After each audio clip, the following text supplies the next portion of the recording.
Hello friends, आप सभी का चैनल में स्वागत है।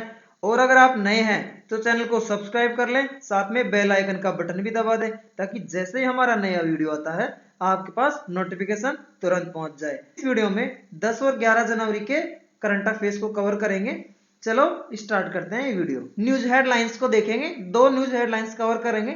पहली है, भारतीय रिजर्व बैंक ने 5 जनवरी 2021 को सूचित किया है कि 50 करोड़ उससे अधिक रुपए के जो फंड ट्रांसफर है उसके लिए लीगल एंटिटी आइडेंटिफायर LEI अनिवार्य होगा। और ये जो लीगल एंटिटी आइडेंटिफायर होता है एक 20 अंकों की संख्या होती है जिसका उपयोग विशिष्ट रूप से वित्तीय लेन देन में किया जाता है। जो कोई भी पार्टी होती है, कोई भी एक पर्टिकुलर एंटिटी होती है, उसको लीगल एंटिटी आइडेंटिफायर नंबर लेना जरूरी होगा अगर वो 50 करोड़ से अधिक के ट्रांजैक्शन में शामिल होती है तो। चलो दूसरी खबर पे। 10 जनवरी को विश्व हिंदी दिवस के रूप में मनाया जाता है। यह जो दिन है वो हमारी जो हिंदी भाषा है उसको विदेशों में बढ़ावा देने के लिए मनाते हैं। 2006 में शुरुआत हुआ था इस दिन का। चलो हम चलते हैं कल के सवाल के जवाब की तरफ। कल का सवाल था वो था 2011 की जनगणना का नारा क्या था। 2011 की जनगणना का स्लोगन क्या था। उसका स्लोगन था हमारी जनगणना हमारा भविष्य।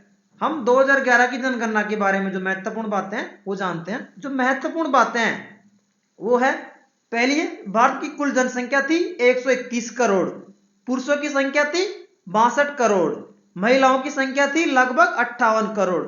और 2011 में हमारे देश की कुल साक्षरता थी 74% और पुरुषों की साक्षरता थी 82.14% और महिलाओं की साक्षरता दर क्या थी 65.46%। दोस्तों उस टाइम जनसंख्या घनत्व था 382 प्रति वर्ग किलोमीटर।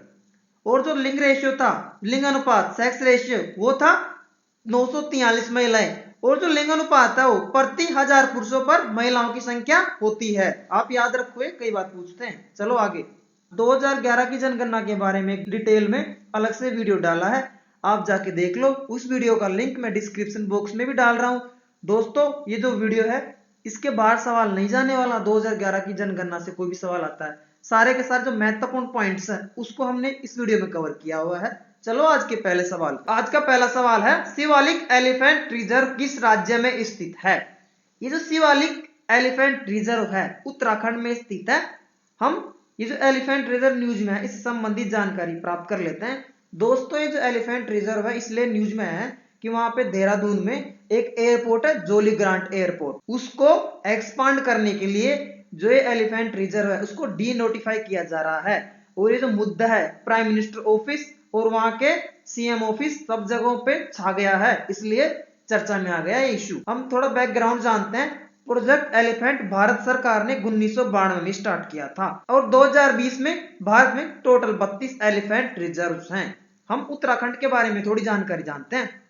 जोली ग्रांट एयरपोर्ट भी देहरादून में है।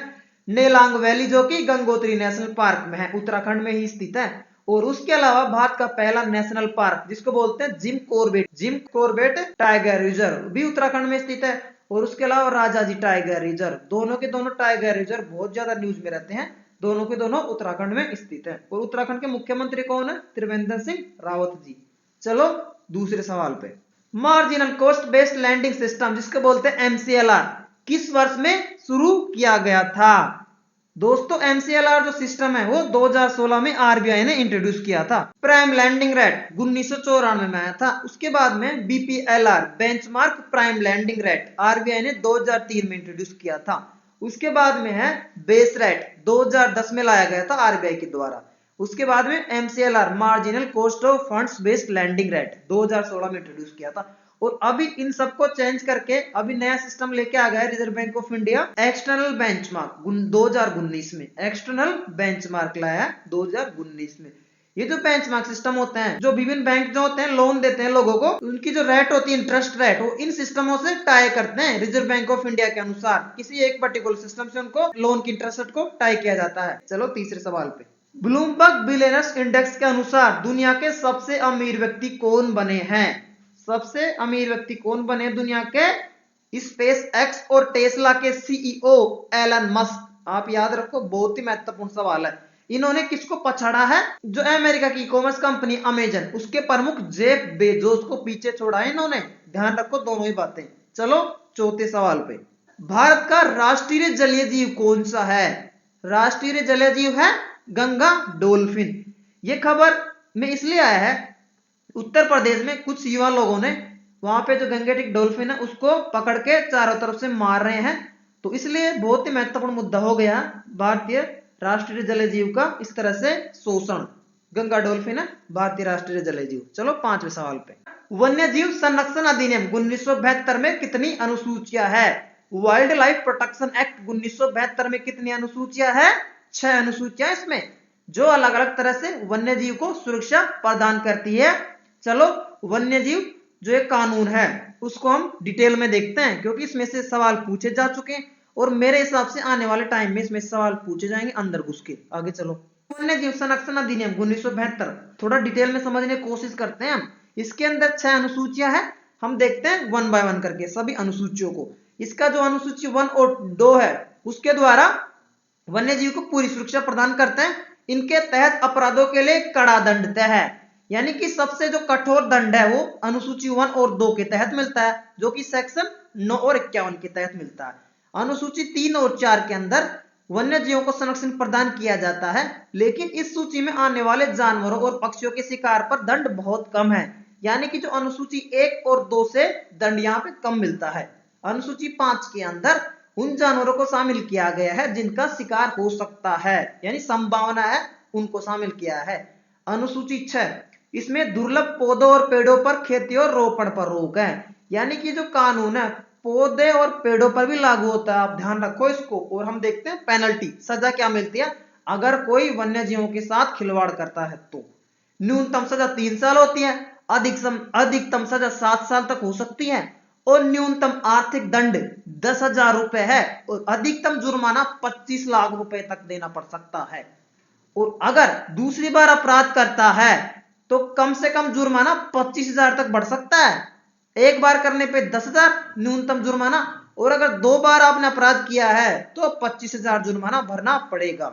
चलो अगले छठे सवाल पे। छठा सवाल है, प्रसिद्ध फैशन डिजाइनर सत्यपाल का निधन हो गया, उन्हें किस पारंपरिक पोशाक को आधुनिक रूप देने के लिए जाना जाता था? साड़ी को उन्होंने आधुनिक रूप दिया था। चलो 7वें सवाल पे।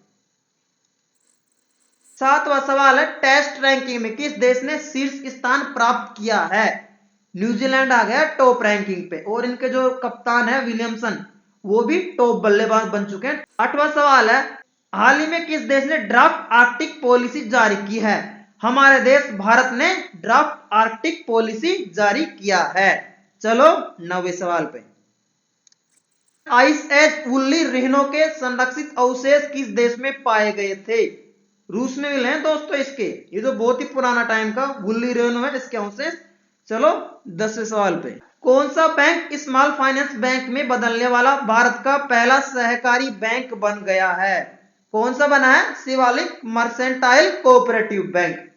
रिजर्व बैंक ऑफ इंडिया ने कुछ टाइम पहले बोला था कि जो कोऑपरेटिव बैंक्स है वो स्मॉल फाइनेंस बैंक में बदल जाएं, क्योंकि कोऑपरेटिव बैंक्स है उनका धंधा प्रॉफिट वाला नहीं रहा, और उनके लिए बेहतर होगा अगर वो स्मॉल फाइनेंस बैंक में बदल जाते हैं तो। चलो 11वें सवाल पे। 11वां सवाल फिर से reserve bank of India economy संबंधित है। भारतीय रिजर्व बैंक ने कितनी राशि की एक भुगतान अवसंरचना विकास निधि, जिसको बोलते हैं पेमेंट्स इंफ्रास्ट्रक्चर डेवलपमेंट फंड, स्थापित किया है? 500 करोड़ रुपए का फंड स्थापित किया रिजर्व बैंक ऑफ इंडिया ने। दोस्तों पीआईडीएफ की फुल फॉर्म पूछी जा सकती है, तो आपको क्या बताना है? Payments infrastructure development fund. चलो 12वें सवाल पे। विश्व खाद्य मूल्य सूचकांक वर्ल्ड फूड प्राइस इंडेक्स किस संगठन ने प्रकाशित किया है? यह इंडेक्स प्रकाशित किया है खाद्य और कृषि संगठन, जिसको बोलते हैं फूड एंड एग्रीकल्चर ऑर्गेनाइजेशन। और ये जो संस्था है ये कब स्थापित की गई थी? 1945 में। इसका मुख्यालय कहां पे है? रोम इटली में। और इसके जो महानिदेशक है, इसके डायरेक्टर जनरल कौन? अभी क्यू डोंग्यू। आप याद रखो ये 2023 तक रहने वाले हैं, तो आप इसको याद रख लो। फूड एंड एग्रीकल्चर ऑर्गेनाइजेशन के मुख्य कौन है? अभी क्यू डोंग्यू। मुख्यालय कहां पे है? रोम इटली में। आप जो भी फूड और एग्रीकल्चर संबंधित संस्था आता है उसका मुख्यालय आपको रोम इटली में ही लगाना है। चलो 13वें सवाल पे। किस देश ने ब्रिक्स बैंक, जिसको बोलते हैं न्यू डेवलपमेंट बैंक, समझौते पर डिफॉल्ट किया है? ब्राजील, ब्राजील ने किया है। इसका 5वां मेंबर साउथ अफ्रीका कब ज्वाइन करा था? 2010 में। चलो 14वें सवाल पे, रूफटॉप सोलर सेगमेंट में एमएसएमई को वित्त योजना प्रदान करने के लिए किस कंपनी ने सिडबी के साथ साझेदारी की है? सिडबी का मुख्यालय कहां? लखनऊ में। टाटा पावर ने समझौता किया है इसमें। चलो 15वें सवाल पे, कौन से राज्य के पूर्व मुख्यमंत्री माधव सिंह सोलंकी का निधन हो गया है? माधव सिंह सोलंकी जी गुजरात के मुख्यमंत्री रह चुके हैं, पहले 4 बार मुख्यमंत्री रहे थे, याद रखो, पर्सनल न्यूज में आ सकता है। चलो आगे सवाल 16 पे, 16वां सवाल है, किस भारतीय अमेरिकन ने अमेरिका सेना के पहले मुख्य सूचना अधिकारी चीफ इंफॉर्मेशन ऑफिसर के पद पर कार्यभार संभाला है? ये है हमारे देश के राज अय्यर जी। याद रखो, बहुत ही महत्वपूर्ण सवाल है। कौन सा भारतीय अमेरिकन है जो कि अमेरिका सेना का पहला मुख्य सूचना अधिकारी बना है? राज अय्यर जी। चलो 17वें सवाल पे, भोगाली बिहू किस राज्य का त्योहार है? भोगाली बिहू किसका है? असम का। बहुत ही महत्वपूर्ण त्योहार है, असम में बहुत ही हर्षोल्लास के साथ मनाया जाता है त्योहार। 18वें सवाल पे, पुस्तक बुद्धिज्म ऑन स्टैम्प्स के लेखक कौन है? ये जो किताब है बुद्धिज्म ऑन स्टैम्प्स, इसके लेखक है एम लोकेश्वर राव। याद रखो लेखक को। चलो 19वें सवाल पे, H1B वीजा जो विदेशी कर्मचारियों को विशेष व्यवसायों जिनमें तकनीकी विशेषज्ञता की आवश्यकता होती है वे रोजगार के लिए दिशा निर्देश प्रदान करता है, किस देश से संबंधित है? H1B वीजा किस देश से संबंधित है? संयुक्त राज्य अमेरिका द्वारा दिया जाता है। विशेषज्ञ होते हैं जो यहाँ पे अमेरिका में काम करने जाते हैं, उनको H1B वीजा की जरूरत पड़ती है। नॉन माइग्रेशन टाइप का वीजा है, यानी कि परमानेंट नहीं, काम करने के लिए मिलता है ये वीजा। जो बाहर की जो मल्टीनेशनल कंपनीज है, जैसे गूगल है, यूट्यूब है, अगर इनमें काम करने के लिए कोई व्यक्ति, भारतीय व्यक्ति या कोई और दूसरे देश का व्यक्ति अगर अमेरिका में जाता है तो उसको H1B वीजा की जरूरत पड़ती है। चलो 20वें सवाल पे, 20वां सवाल है, CISF central industrial security force का मुख्यालय कहां स्थित है? इसका मुख्यालय है न्यू दिल्ली में। चलो आगे बढ़ते हैं दोस्तों, हमने जो भारत और अंतरराष्ट्रीय संगठन है महत्वपूर्ण, उनके मुख्यालयों का हम उनका वीडियो डाल चुके हैं, आप जाके देख लो हमारे टॉपिक वाइज करंट अफेयर्स में प्लेलिस्ट के अंदर। चलो 21वें सवाल पे, संविधान का अनुच्छेद 179 किससे संबंधित है? ये विधानसभा के अध्यक्ष या उपाध्यक्ष को पद से हटाए जाने से संबंधित है। अभी केरला के जो गवर्नर है मोहम्मद आरिफ अलवी जी, उनको उनके पास रिक्वेस्ट आई है कि जो केरला के स्पीकर है उनको हटाया जाए, क्योंकि वो गोल्ड स्मगलिंग से रिलेटेड कुछ मुद्दों में शामिल है, तो वहां की असेंबली में सब मांगे उठ रही है। दोस्तों संविधान के जो महत्वपूर्ण आर्टिकल है उनके ऊपर हमने वीडियो डाल चुके हैं, 3 वीडियो डाले हैं, जाके देख लो। अगर कोई भी आर्टिकल के ऊपर सवाल आता है तो उन वीडियो से बाहर नहीं जाने वाला। संविधान के ऊपर हम टोटल अब तक 5 वीडियो डाल चुके हैं, जाके सारे के सारे वीडियो देख लो, बहुत काम आएंगे परीक्षा के अंदर। चलो 22वें सवाल पे, 22वां सवाल बहुत ही महत्वपूर्ण है, हाल ही में हुए कैपिटोल बिल्डिंग प्रोटेस्ट किस देश से संबंधित है? कौन से देश से संबंधित है कैपिटोल बिल्डिंग प्रोटेस्ट? संयुक्त राज्य अमेरिका। जैसे आप सभी लोग को पता है अभी ट्रंप जो है उनका टेन्योर खत्म हो रहा है राष्ट्रपति के तौर पे, अब वहां के नए राष्ट्रपति कौन बनेंगे? जो बाइडेन जी बनेंगे, और उपराष्ट्रपति कौन बनेंगे? कमला हैरिस जी, जो कि भारतीय मूल की है। और इन दोनों को इस बार Times person of the year award भी मिलेगा, आप ये दोनों बातें याद रखो। तो उसी के सिलसिले में जो ट्रंप के सपोर्टर्स हैं वो कैपिटोल बिल्डिंग के ऊपर प्रोटेस्ट कर रहे हैं, वहां पे बहुत सारी आतंक मचा रहे थे, तो इसीलिए ये न्यूज में है। और अभी 20 जनवरी को जो जोई बाइडेन जी है राष्ट्रपति के रूप में शपथ लेंगे, तो उस टाइम हम डिटेल में कवर कर लेंगे, हम उस टाइम डिटेल में कवर करेंगे अमेरिका के बारे में। तो दोस्तों बहुत ही बुरी बात, मैं मानता हूं कि इस तरह के जो प्रोटेस्ट होते हैं डेमोक्रेटिक सिस्टम के खिलाफ है, ऐसी चीजें अनलॉफुल एक्टिविटीज है। तो जो भी हमारे जो वोटर लोग सपोर्ट करते हैं, जो डेमोक्रेटिक तरीके जो इलेक्शन होते हैं उनके जो रिजल्ट आते हैं उनको हमको मानना चाहिए, उनको सपोर्ट करना चाहिए। दोस्तों हम चलते हैं टेबल ऑफ जीके फैक्ट्स की तरफ, हम इसमें बहुत ही महत्वपूर्ण फैक्ट है उनको देखते हैं। पहला है उत्तराखंड के मुख्यमंत्री कौन है? त्रिवेंद्र सिंह रावत। मणिपुर के मुख्यमंत्री कौन है? एन बीरेन सिंह जी। अगले मिजोरम के मुख्यमंत्री कौन है? जोरामथांगा। आप सिंपल है याद कर सकते हो मिजोरम के। तो मिजोरम में मिजो आता है तो लास्ट का जो जोरम है वो जोरमथांगा में भी आ जाता है, मुख्यमंत्री में भी। तो मिजोरम का मी हटा दो, जोरमथांगा। बहुत ही सिंपल हो जाता है याद करना। आगे चलो। त्रिपुरा के मुख्यमंत्री कौन है? बिप्लब कुमार देब। मेघालय के मुख्यमंत्री कौन है? कोनराड संगमा जी। एक है यूएपीए, इसका फुल फॉर्म होता है अनलॉफुल एक्टिविटीज प्रिवेंशन एक्ट। एक होता है IOE, institutions of eminence scheme, ये सरकार की योजना है। दोस्तों हम चलते हैं आज के सवाल की तरफ।